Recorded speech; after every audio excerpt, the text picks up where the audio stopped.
Back again. Yeah, another interesting Grand Prix. I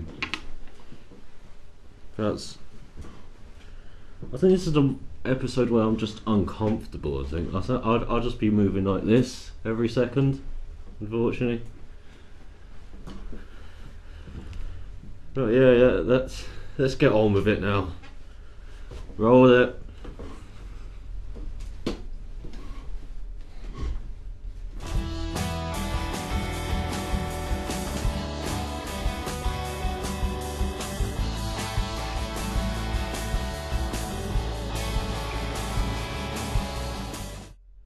Hey, I'm Kev, Mr. Kern. Welcome to Power Oversteer, the world most watched show on the ElusiveKev channel. And again, I apologise for this review being a couple of days late. I did record it yesterday, but unfortunately there was no sound with the audio. There was no audio on the video, and I've worked that out now why that happened. So hopefully you can now hear me. So in this episode of Power Oversteer, we are reviewing the 2013 Formula 1 Chinese Grand Prix. Probably a race that didn't have the best action or most action, but it was interesting nonetheless, maybe because of what happened for the comments off track rather than what happened on it. So of course in these review programs we look at the winners and losers, we look at the driver of the race, team of the race, overtake of the race, maybe even a rookie of the race. But first of all, we're going to do the race recap.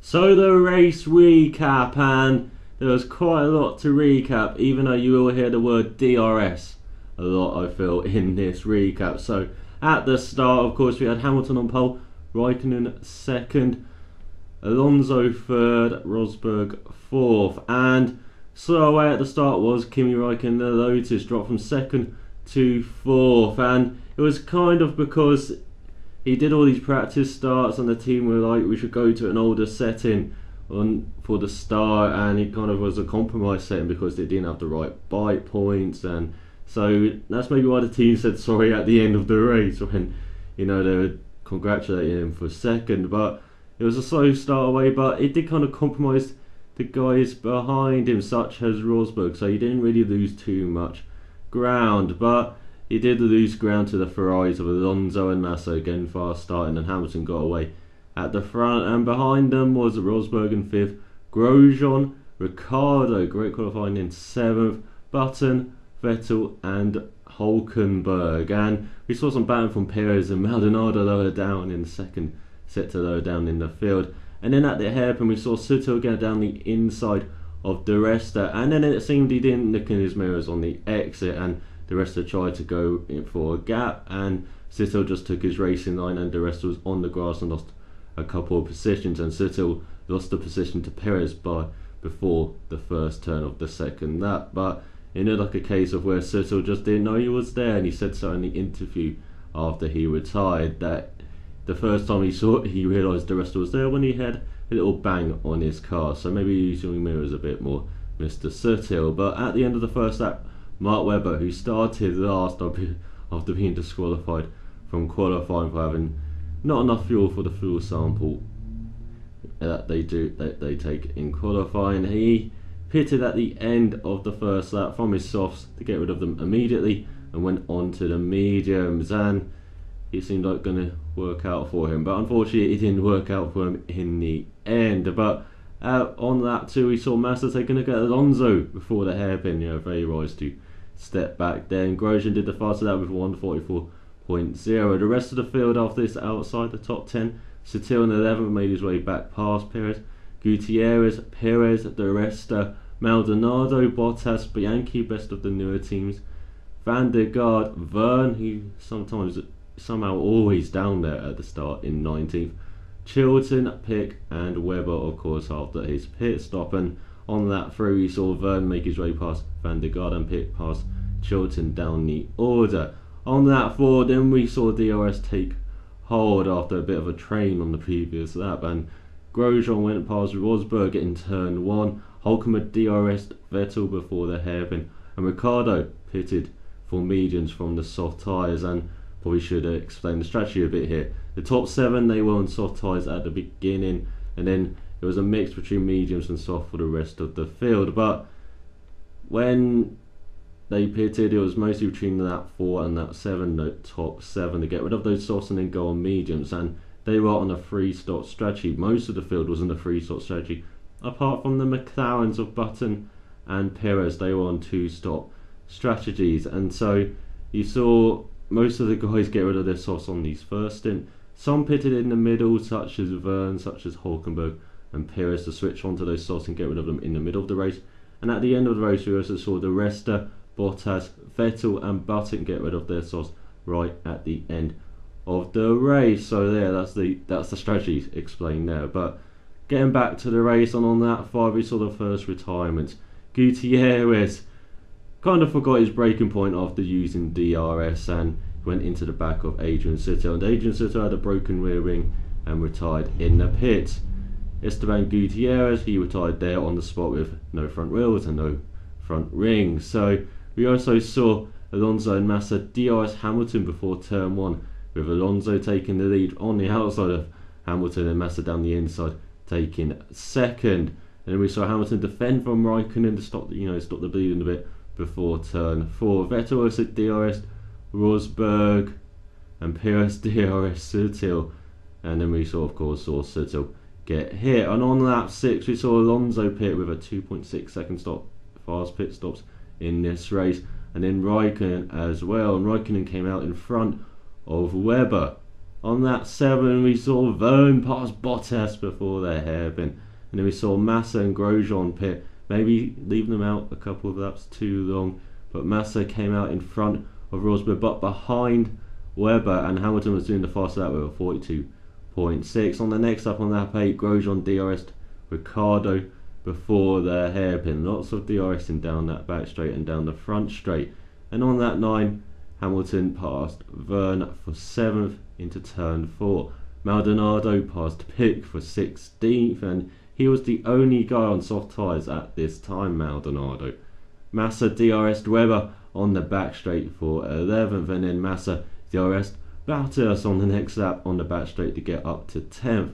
Then Raikkonen DRS'd Verne into turn 1 for 8th, and Rosberg DRS Bottas for 12th. And further back, there was a great battle between Pick and Bianchi. It seemed like they were DRSing each other for quite a few laps from their pit stop up to lap 12. On lap 13, though, Alonso caught the medium ones at the front, who were staying a bit longer. Hulkenberg, Vettel, the McLarens, and of course the Resta. And so he DRS'd the Resta for turn 1 for 5th on lap 13, and then kind of had a look at Perez before the hairpin, and then he DRS'd Perez into turn 1 on the next lap. Hulkenberg, the Resta and Vettel pitted. Vettel with a 2.5 second stop came out in front of Hulkenberg, and he came in behind him, and Hulkenberg did kind of have a problem with the right rear wheel nut on his stop though. And Vettel, he came out behind Webber in 10th, and this might have been a bit of a factor in what Webber did. On that 15 into turn 5, he had a look down the inside of John Eric Verne from a bit too far back, damaged his front wing and damaged Verne's right side board, which would affect him for the rest of the race, and of course spun him round. And so Vettel went past Webber, and then Webber had to pit for a new wing.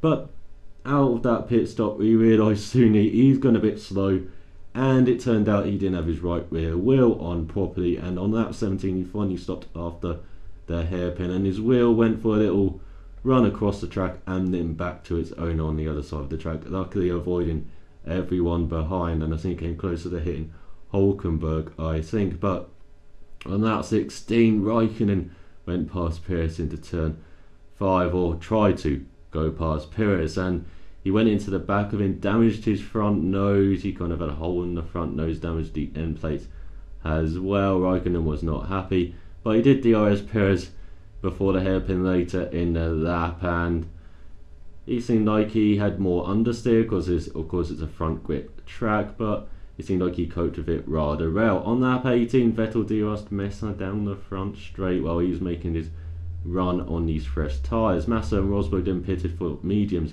on the next lap. Vettel was down the inside of Perez into turn 5 on that 20, showing Raikkonen how it's done. And then Rosberg pitted again, and it seemed like he had a problem. In his vlog on the AMG Mercedes YouTube channel, he said he had a broken roll bar on his car, and that's why he had to retire, unfortunately, on that 22 in the garage. On that 21, we saw Alonso DRS button into turn 1 to take the lead, and Hamilton defended from Raikkonen to the hairpin, and then both pitted at the end of that, both with a 3.2 stop, and they came out in 9th and 10th. On that 23, Hamilton went past the rester into turn 8, and I've got Hamilton down the inside of Ricciardo in turns 12 and 13, a move that we see Alonso do a bit later. Raikkonen DRS the rester before the hairpin, and then Alonso and Button pitted at the end of the lap, and they came out in 3rd and 5th, and Hamilton set the fastest lap with a 41.970.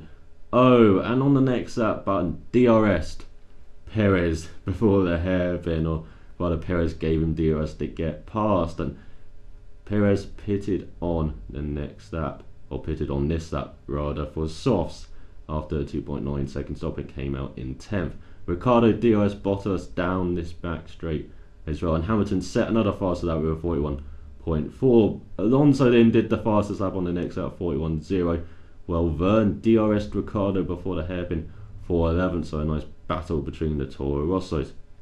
On that 26, Alonso was down the inside of Hulkenberg in turns 12 and 13, just like Hamilton did earlier, for 2nd, and got DRS down that straight, and that was only 3.8 seconds behind Vettel. Perez and Grosjean, they were battling for 9th, and Perez made his way through on that 27. Alonso did the fastest lap with a 40.9, and so by the halfway point, at the end of the halfway point, you kind of saw where the strategies were going, and we saw Vettel just ahead of Alonso, with Hulkenberg 6 seconds back. Hamilton and Button were 3 seconds back of Hulkenberg. Raikkonen was the second back in 6th, with DRS and Massa 9 seconds back in 7th and 8th of the Finn. Perez was 7 seconds behind Massa in 9th, with Grosjean just a second back and 29 seconds off the lead. In 11th was Ricciardo just behind Grosjean, and Verne 5 seconds back in 12th. Bottas was 7 seconds behind Verne in 13th, with Maldonado 12 seconds behind him in 14th. Pick was just 6.5 seconds behind Maldonado in 15th. Good running from the newer teams, and he was a minute off the lead. Banky was just a few seconds behind Pick, with Chilton about 20 seconds behind his teammate. Van der Garde was last and about 6.5 seconds behind Chilton, and 88.7 seconds off the lead. And so going into the second half race on that 29, we saw Hamilton DRS Button down the front straight for 4th. Alonso caught up to Vettel and passed him in that turn 12 and 13, just like Hulkenberg, to take the lead. And Hulkenberg pitted for his softs at the end of the lap, and he came out in 8th ahead of Perez. Then Perez DRS'd by Grosjean on the next lap as his softs went off, and Ricciardo as well, and he had a 1:45.1 lap on that lap, so a few seconds off the pace. On that 31, Raikkonen DRS Button before the hairpin, and he was into 4th place. Vettel pitted at the end of the lap for mediums and came out in 8th. And we have Perez also pitting from his ruined soft tyres. But on new softs, Hulkenberg was doing the fastest lap of the race with a 40.6, and DRS Massa on that lap as well, so I've got to take that into consideration. And on the next lap, Hulkenberg went past the rester in turn 2 for 5th place. Vettel was down the inside of Massa into turn 5 for 7th, just out of the pits. Great move from him. And Alonso had a 11-second lead at the front though, ahead of Hamilton. Vettel was down the inside of the rester in turns 12 and 13th for 6th, and the rester then pitted from 7th spot at the end of the lap for medium tyres. Ricciardo DRS Grosjean for 8th, and Verne was in 10th, so good running from the Toro Rossos. On the next lap, Vettel DRS Hulkenberg down the back straight for 5th, as Hulkenberg's soft tyres were starting to go off. Van der Garde was finally lapped on that 34, first lap car at 34. Raikkonen, Bottas and Chilton pitted though. Chilton came out in last, Raikkonen out in 8th ahead of his teammate. On that 35, the rest was down the inside of Verne into turn 5 for 10th, and Hulkenberg did a 44.4 on his soft. Probably good time to pit, and he did on the next lap. Vettel DRS button down the back straight. Hulkenberg and Massa did pit, and Massa with a 2.4 second stop came out alongside Hulkenberg after a 3.1 second stop. So down the pit lane was side by side, and then Massa came out in front on the exit of the pit lane. It seemed like Hulkenberg had his pit limit on the second longer, maybe just letting him through, so they both won't cross that white line on the exit, and they came out in 10th and 11th. For that 37, Hamilton pitted for the final time for mediums with a 2.9 second stop. He came out behind Raikkonen though, and Ricciardo in 6th, who had just battled. Raikkonen had just went round the outside of Ricciardo into turn 1. Verne pitted from 8th and came out in 12th for his final stop. Hamilton DRS'd Ricciardo down the back straight for 5th on the next lap. Then Van der Garde pitted and came out in last. Yeah, I know you muttered. Ricciardo pitted and came out in 10th for his final stop onto mediums. And on that 39, we had some funny team radio from Massa. What's the situation in this race? Yes, a driver didn't even know what was going on in his own race. Hamilton was still on the fastest lap of 40.2, and Maldonado pitted for the final time and came out in 14th on mediums. Next lap, Raikkonen responded with a fastest lap of a 40.2, 4.6, 400 of a second faster than Hamilton. And on the next lap, Alonso pitted for the final time and came out in 2nd after a 4-second stop. For very careful there. Ricciardo DRS Perez down the back straight, and Hamilton responded with a fast lap of a 40.0. And so at the 3/4 mark, we had Alonso and Vettel together at the front with Button 5.6 seconds behind. Raikkonen and Hamilton were 3 seconds behind Button in 4th and 5th. The rest are in 6th was 14 seconds behind Hamilton and about 4 seconds ahead of Massa. Hulkenberg was 4 seconds behind Massa in 8th, and Ricciardo was just 5 seconds behind Hulkenberg, with Perez a second behind in 10th. Grosjean was about 3 seconds behind Perez and now 40 seconds off the lead in 11th. Perez was just over 7 seconds behind in 12th. Bottas was over 10 seconds behind in 13th, and Maldonado now 17 seconds behind his teammate in 14th. Bianchi was less than 2 seconds behind Maldonado at this stage, 77.1 seconds off the lead on 92.3 before Alonso had pitted. Pitt was 3 seconds behind in 16th, with Chilton and Van der Garde a lap down.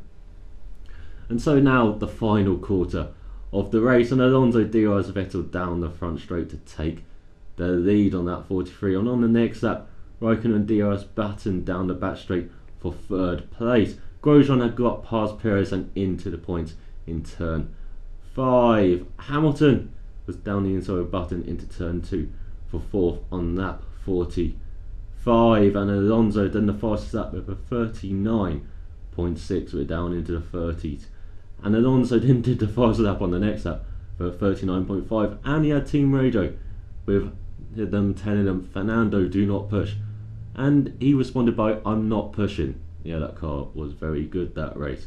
On that 47, Ricciardo DRS Hulkenberg had no pace in his final stint for 8th place.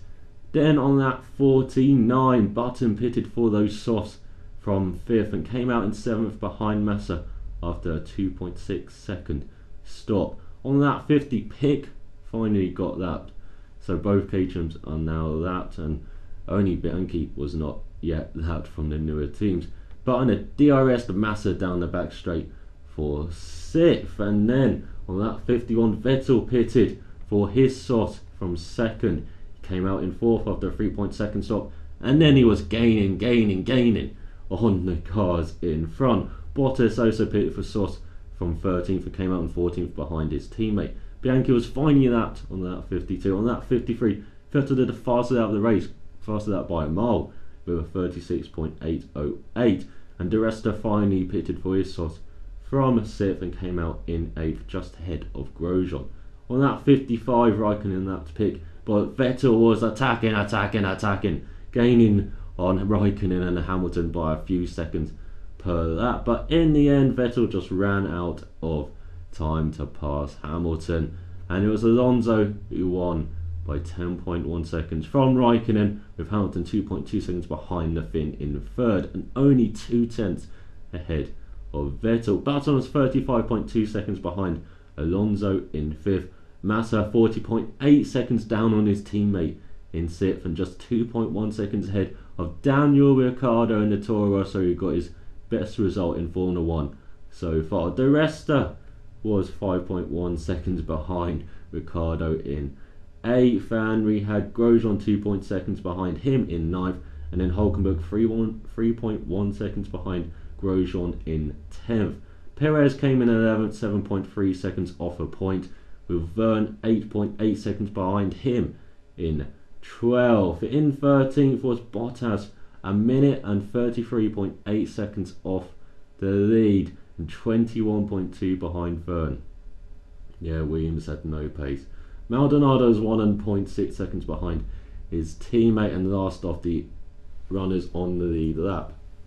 All of the newer teams were that, but Bianchi was only about 10 seconds behind the Williams pair, so great showing from the newer teams, with Pick just a few seconds behind him, and we had Chilton about 20 seconds behind Pick, and then Van der Garde was last, just about a few seconds behind Chilton. And as I said, only the newer teams were that, and that was the race recap of the Chinese Grand Prix. There was also some investigations, and Gutierrez got a 5-place grid penalty for his incident with Sutil, where he just apologised for it to Sutil and quite rightfully got a penalty for it. Webber got given a 3-place grid penalty for his collision with Verne, so they'll both be going down the grid in Bahrain.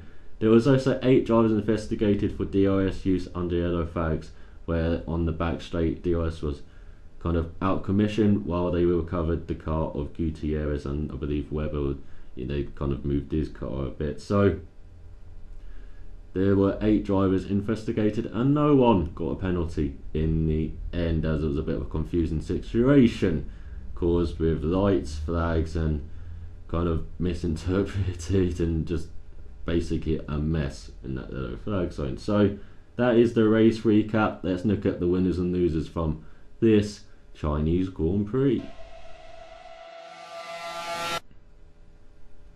So the winners and losers from the Chinese Grand Prix, and let's look at the teams first before I go on to the big point, which I feel was the big point of this race. So the teams, Red Bull, kind of a mixed bag for them. Vettel did a good job getting 4th on almost a podium in the end and making those soft tyres work for him right at the end of the race. The only driver to do that apart from the guys who used it on the first stint, so that was very interesting to see, and he was the only one to get consistent at times out of it. Button did do his fastest out of the race on the final lap, but there was a bit of a point in the middle of his last stint where the tyres did go off a bit and then they came back to him. So very interesting to see how Vettel managed those soft tyres, and Webber probably had his worst weekend in F1 and one of the worst in his career, where he was disqualified from qualifying. There was a problem with there was human error basically. They had no fuel in the tank basically for the sample, the 1 litre sample that they take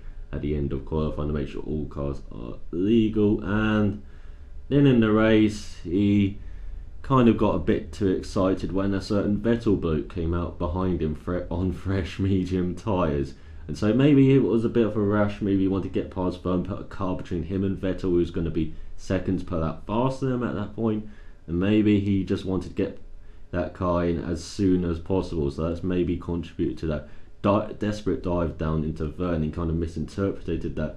Verne, he did leave a gap, but I think he was just taking the race in line. He just wasn't concerned about Webber being behind him. That's why he turned into the apex instead of leaving him room. So Verne, it did look like he left a gap, but I'm not sure if Verne actually did leave a gap in his mind. And he said it was bemused by Webber's move after the race, and I think rightfully so, and I think the penalty was just about right for that. Ferrari, they'll be ecstatic with how Alonso dominated that race. He just controlled his strategy beautifully. It was a great race. It was just like Raikkonen in Australia, where they both managed their strategies beautifully and got some great wins. And Massa, I think he'd be a bit disappointed with SIP. The team did say that he was kind of caught up in traffic after his first stint. Maybe left him out a lap or two too late on those softs, and that kind of compounded the rest of his race. But I think he'd be a bit disappointed with SIP from finishing over 40 seconds behind his teammate. I think he would have preferred to be up there in the podiums, maybe fighting with Raikkonen and Hamilton, and he really was fighting in the early stages with Alonso as well. So yeah, kind of a mixed bag, I would say, for Ferrari as well.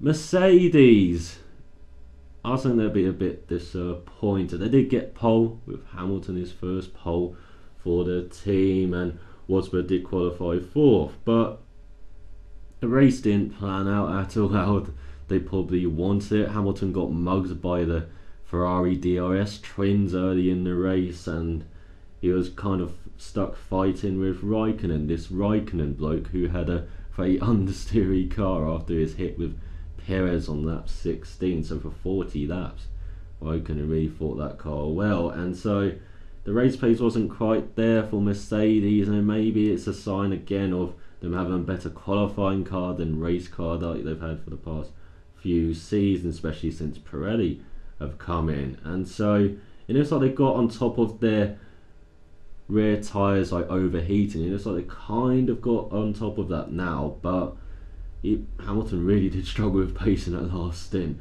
and maybe there's still some work to do on that race pace. But Hamilton was a bit disappointed with third, it seemed, but you know, Rosberg was very positive for the future ahead. You know, they know they've got stuff to work on, and they're going to work on it going into the European season, especially with the big updates that everyone always brings to Barcelona. So, and Rosberg, broken roll bar again, looking good for some good solid points, just like in Australia, and his car let him down. And you know, he thought he had a bit of a suspension issue, it seemed, because the car was just not riding right after his stop, and then he just realised it was actually a broken roll bar. So he was basically freewheeling it on some turns because the wheel was up in the air, one of his front wheels. So yeah, disappointing for Rosberg, but he'd be encouraged by his pace, especially compared to Hamilton. He's not too far back off it, and sometimes equal, and sometimes even better than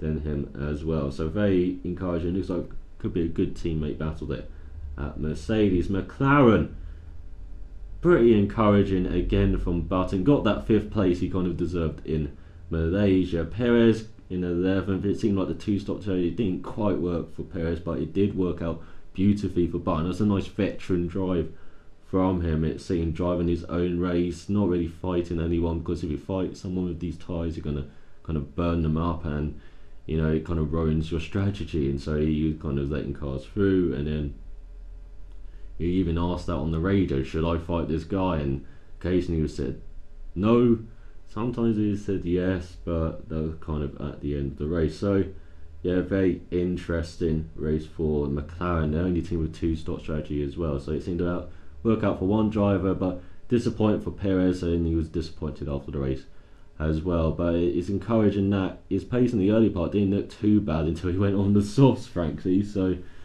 maybe if they pitted a lap earlier or two on the softs again, maybe that kind of wrecked his race. As I said, he had problems on lap 30. They pitted him on lap 31. So maybe if they pitted him at the end of lap 30, they might have kind of helped his race a bit, maybe be closer for a point. Lotus with Raikkonen in second, brilliant drive from him, especially after that slow start, but he never really lost time from that, which was incredible.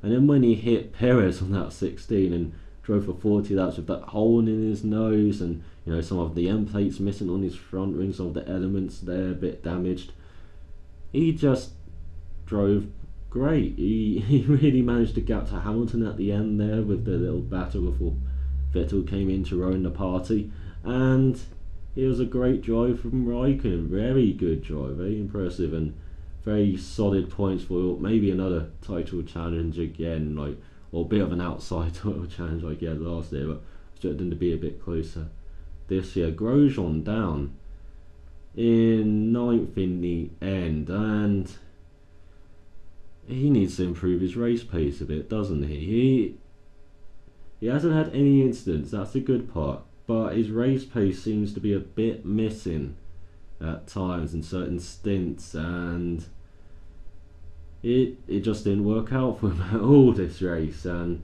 the team did say, had trouble with tyres and traffic, and maybe he's just got to learn the tyres a bit more, get used to them a bit more. So yeah, a bit of work for Grosjean there. Maybe find a balance between having pace and not being in incidents. Maybe one's ruling the other there, with no incidents but the pace not quite being there. So yeah, some homework for Grosjean to do there.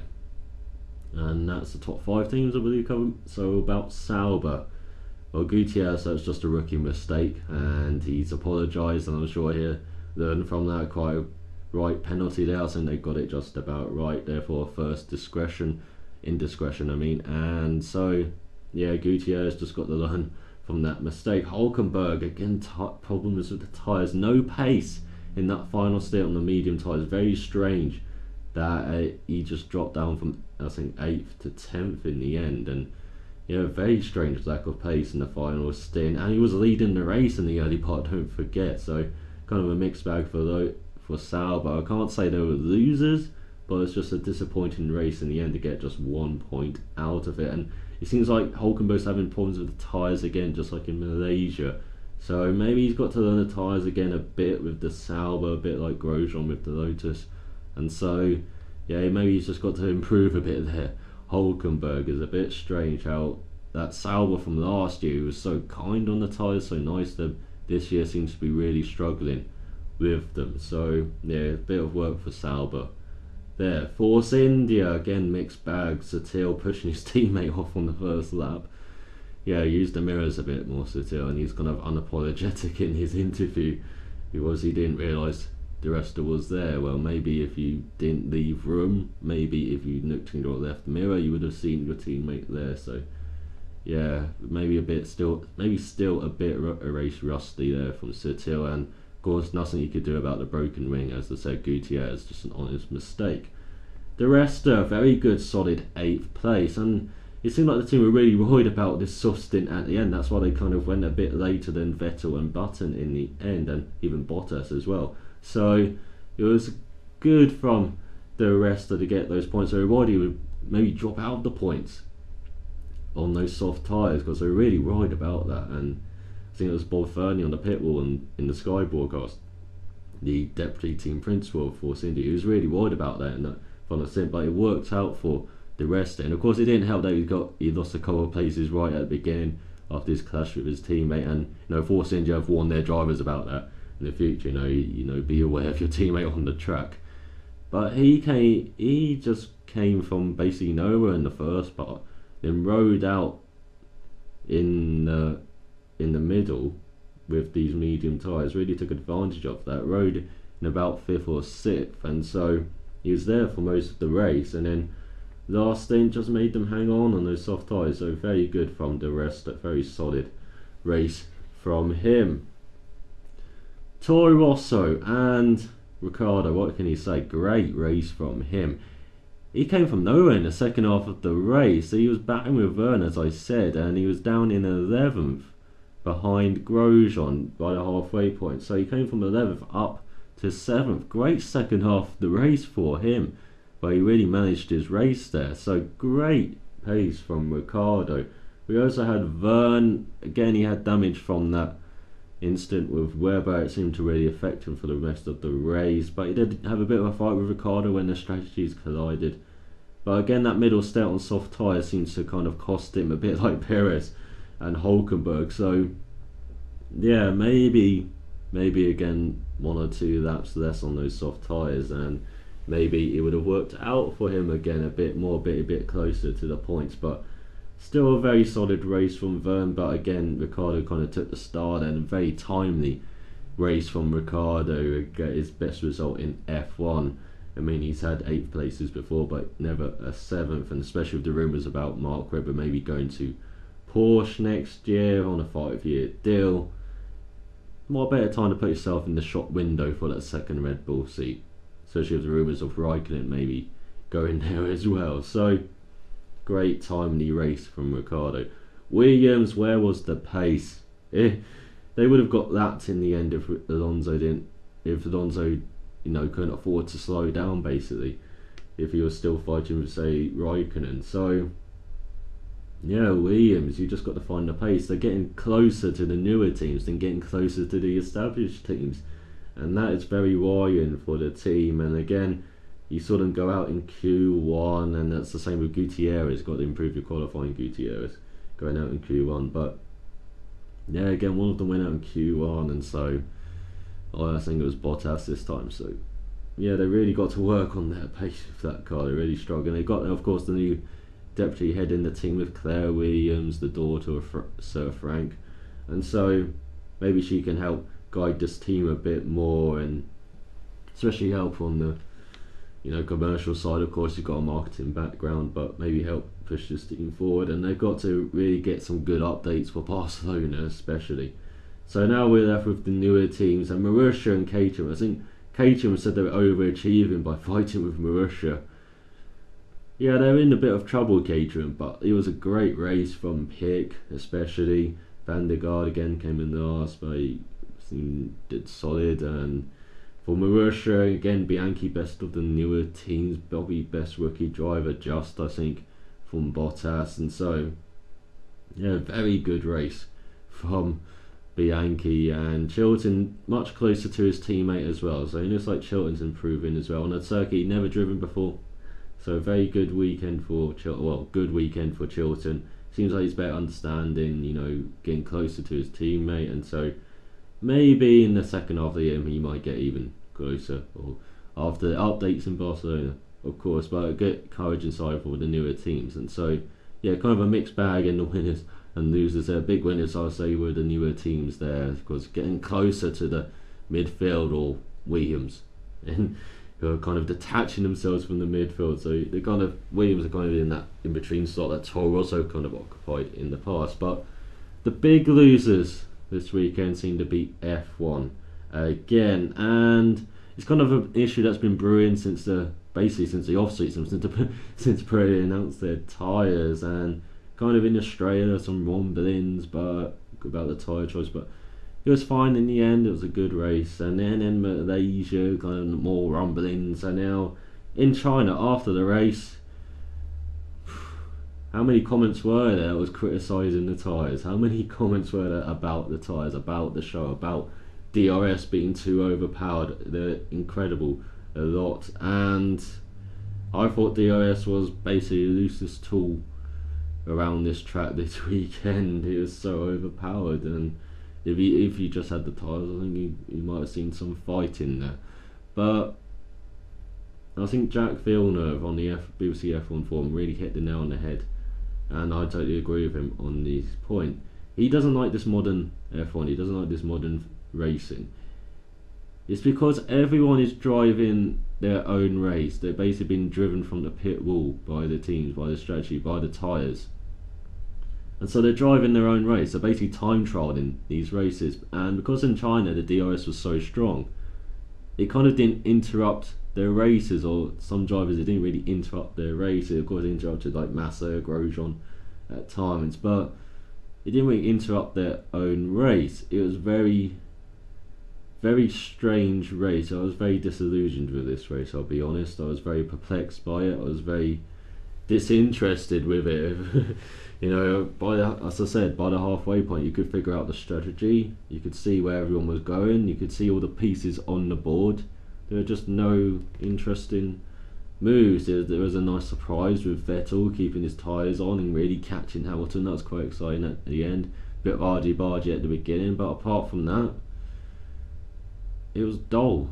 Frankly, it was a very dull race. It was a very disappointing race. I think I gave it a very generous 5 out of 10, mainly because of the beginning and end, and I think I now dropped that to a 4. It was that terrible, that race. It was very disappointing. As Villeneuve said, drivers are driving their own race, and this goes back to the issue with the cars as well.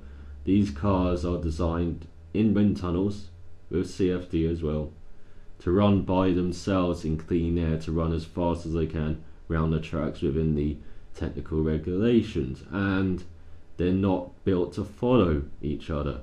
That's a very important point to remember. So we have DRS and Pirelli tyres to try and get these cars to be close to each other on the track and pass each other. But the main problem with the cars is the cars themselves. It's the aero. There's too much aero. As I said, they're not designed to follow each other. That's why we have so many spec series in the world as well.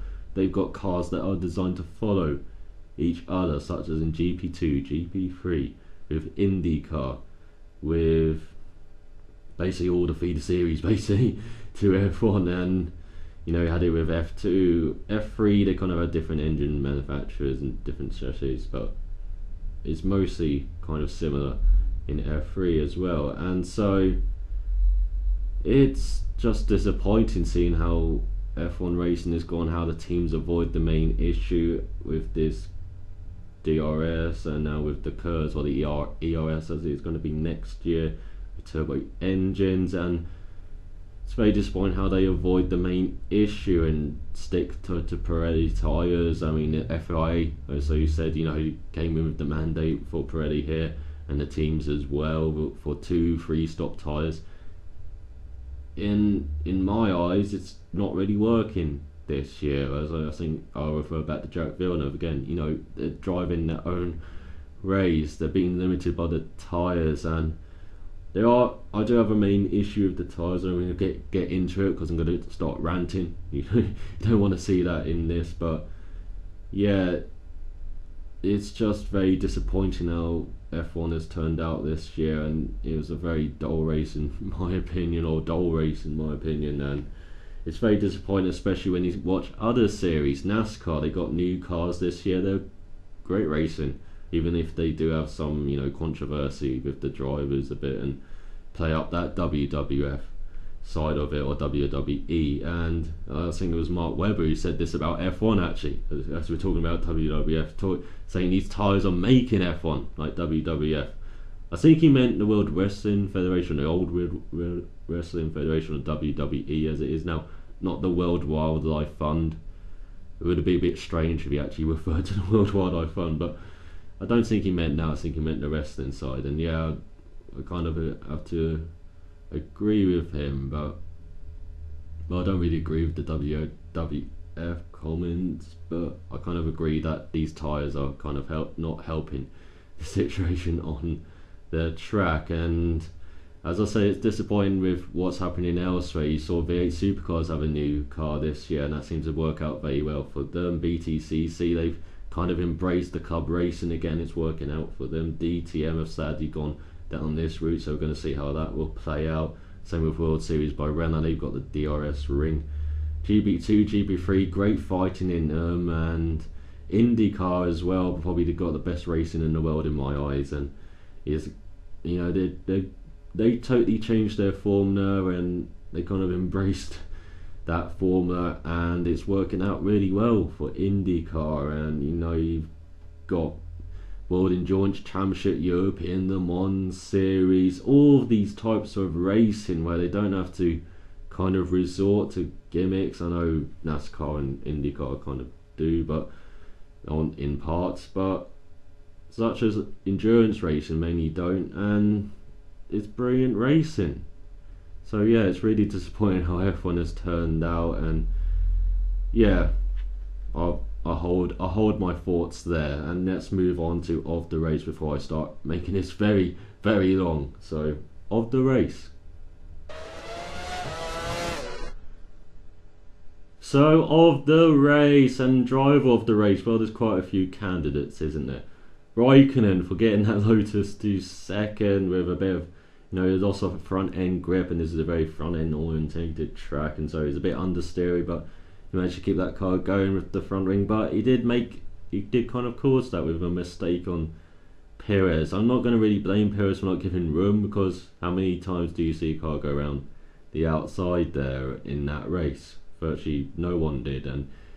But by the rules, he should have left the car gap width, and Raikkonen did have his front wheels kind of almost there. but it was kind of aggressive move from Raikkonen, I believe. So he kind of caused that by himself. That kind of walls him out of drive of the race. We've got Ricciardo, of course, with his best result in F1 in 7th, great race. Button in 5th, managing that 2-slot strategy, making it work out for him. I'm not sure of a 3-slot strategy it would have worked out the same way for that team because they, with that car, because they do kind of that pace, but they did a great job with the 2-slot strategy. And as I said, great veteran drive from Button. Vettel finishing 4th from 9th on the grid and really making those soft tyres work at the end of the race. Great job from him. Newer teams, Bianchi and Pick, really good fighting. As I said in the early part of the race, never really that far, never more than a few seconds apart, and being close to the Williams pair in front. So great race for them. But I think the driver of the race has to go to Fernando Alonso. He just managed his own race brilliantly. It was domination, even though he only won by just over 10 seconds.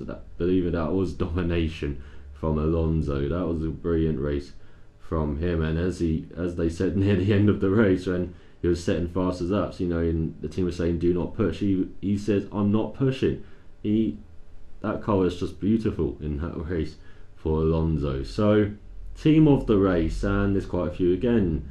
Caterham and Marussia again for closing the gap to the floating midfielder of Williams, and Toro Rosso for getting 7th, and 12th for Verne, but again his race was compromised by weather, so it could have been double points finish for Toro Rosso. That's how good I believe their car was this weekend. So Ricciardo getting 7th, and you've got Ferrari 1st and 6th, of course, and you got Lotus 2nd and 9th. I was thinking I'll give it to Ferrari for this one, just because of the way Alonso, the way they got that win with Alonso. They did kind of mess up with Massa by pinning them a couple of laps too late, and that's kind of wound to Lotus as well with Grosjean. So that they kind of compromised their races, but I think the way Ferrari just went about with Alonso and how Alonso also went about with the Ferrari, I think that those two were in synergy in that race, and it was great to see. So I think they will get team of the race as well. So that's Alonso and Ferrari for team and drive of the race. Move of the race, or overtake a race. Well, I've got a special move of the race. It goes to Mark Webber's right rear tyre. How it went across the track, avoided everyone. I think it came closest to Hulkenberg, as I said. Then went back along the track and went back to its car like a dog goes back to its owner. It was lovely to see, and then it was great to see that it didn't hit anyone, and everyone managed to avoid that tyre. But it was lovely to see just the tyre roll back to its car, like near to its car, and just back to its owner. I thought that was lovely to see. So special move of the race to Mark Webber's right rear wheel. Overtake of the race, I think I'll give it to Vettel for the way he instantly attacked Massa and went down his inside into turn 5. That was a great move from Vettel. He actually did kind of a dummy as well. He jinxed to the outside and went down the inside. I thought that was great to see. I'm always a fan of these dummy moves of going on the outside, they're going down the inside. I remember James Collado did it on Stefano Coletti in the feature race in Malaysian GP2 this year. That was a great move to watch, and so it's great to see Vettel do that as well. And even though Massa was on older tyres, it was a great move anyway, I believe, no matter what state of the tyres were, to go do that little dummy and go down the inside. So yeah, Vettel gets overtake of the race, and I hope you have enjoyed this review of the Chinese Grand Prix. I'm sorry I'm a bit negative on F1 at the moment. Hopefully Bahrain will switch me through it or change me a bit on my views of it, but I don't really hold out hope for that, and especially with the state that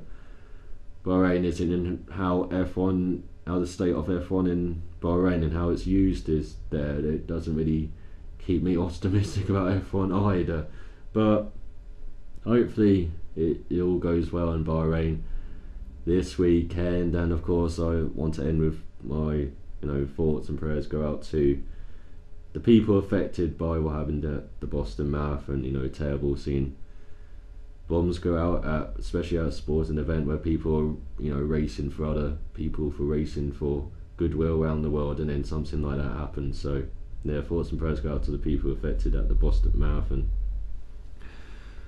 So yeah, I'll be back with the preview of the Bahrain Grand Prix, and there's also IndyCar Series Grand Prix of Long Beach this weekend. So I'm out for watching. So till next time, and keep safe. Cheerio.